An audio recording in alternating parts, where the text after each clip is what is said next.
When my kid died, I was really, really sad.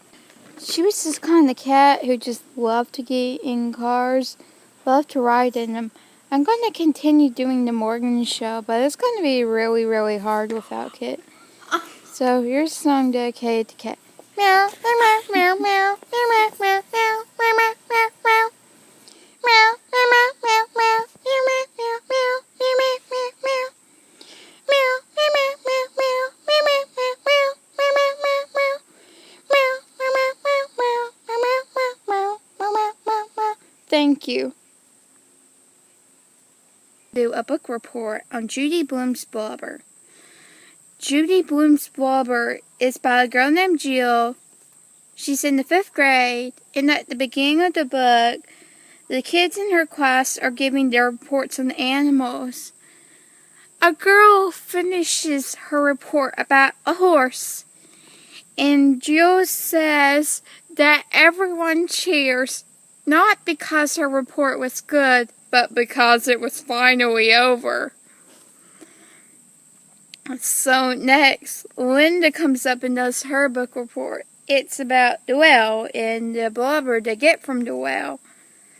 So she says blubber is like something between the whales, like skin and muscles, and it keeps them warm during the winter. Later, Caroline, a girl in the class, passes a note that says Blubber is a good name for her. Jill puts note in her desk, but the kid who's sitting behind her grabs it out. And by the time the day is almost over, the note has passed through like almost every kid in the class, and every kid has almost read it. Jill goes home, and her brother has the Guinness Book of World Records. And he says the oldest woman to ever get pregnant was like in her 50s, so their housekeeper can't have a baby. She goes over to her best friend Tracy Wu's house, and they look over their stamp collections. Later in the book, they go to the auditorium for the best costume contest. Jill is sure she's gonna win for her costume of the whale cutter thing. I can't remember what the name is right now. A Fincher, I think. If I'm wrong, sorry. Anyway, she dresses as that, but she doesn't win the costume. Instead, this kid who is dressed as an egg wins it. Hey, she shouldn't have been hoping she was going to win.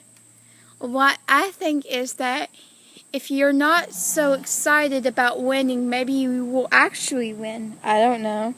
And then she was complaining. She was saying, "Oh, my best friend got the boring book. Both of these books I have already read, but my best friend got the boring book. So I still have a chance of winning." And then they call the fried egg over. Oh my goodness! He didn't even think about being a fried egg. Now I'll be stuck with golf boots for the rest of the winter.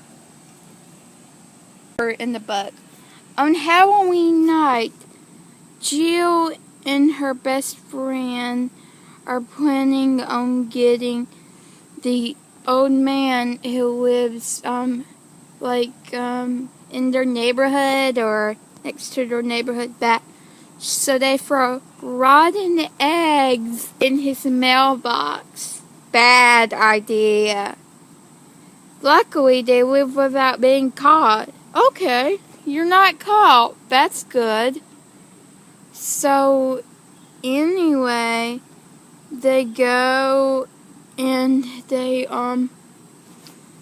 go to Caroline's house and they go to the other people's house. in Hidden Valley.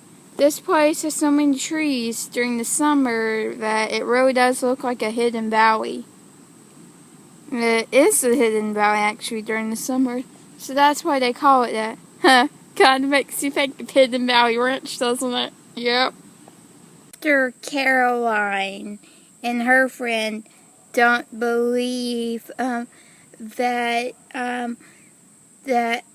Tracy and Jill managed to get eggs in the mean neighbor's mailbox, they go to his house. They open the mailbox, they see the eggs, but this time they're caught. Oh my goodness, they're caught! Told you not to go back. So yeah, anyway, they're caught. Really got in trouble there. So, yeah, they got caught, and they got splashed by water, and they got their picture taken. Even though they're like, you can only see their heads. Hey, maybe that's good. Maybe the neighbor won't be able to identify them. Later, much later,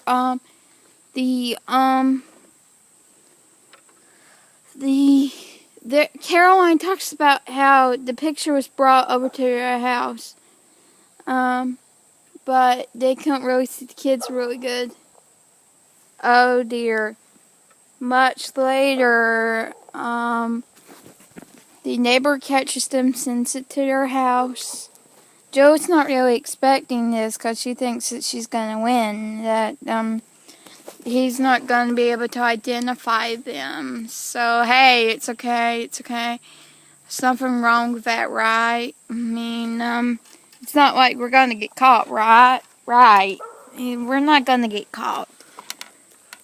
So, anyway, yay, they've been caught. Boo, they've been caught. That's so horrible, they've been caught. So, anyway, they had to go and rake the leaves for the neighbor. But before they do that, they go to this church saying, Jill meets Linda in the bathroom, who they keep calling Blubber. And they kept bringing to her in the no, that's for later. But they did make her eat a chocolate-covered ant. They forced it down her throat. She threw up, and she had to go away from school for the rest of the day. Anyway, they try food. They don't like it. So later, her and Tracy go to the mean neighbor's house. They do the leaves, and they leave a little surprise for him. So anyway, they leave that surprise, and they go back, and one day at school, they have the trial of Linda, or Blubber. The trial of Blubber, I'm pretty sure they call it, since they're always calling this girl Blubber. After a while, Jill and another girl in the class agree that it's not fair that the kids get a lawyer and Linda does not. So Jill lets Linda out of the closet, and Wendy, the girl who's been mean this whole time, says, I will get you back, Jill. The next day at school, Jill goes to school and finds this piece of paper that says BB. So later at lunch, she finds out that BB means Baby Brenner. They start torturing her in other ways. They tortured Blubber, also known as Linda, but let's just call her Linda because it's a lot nicer. So, anyway, they're being nice to Linda now, but they're being mean to Jill. So, later, at the end of the book, Jill is so fed up with him. She says, don't you have a mind of your own? And Caroline says, yes.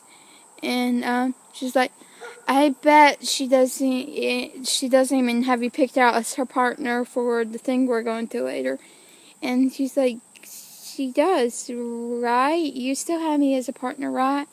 And then Linda says, you said that I'm your partner.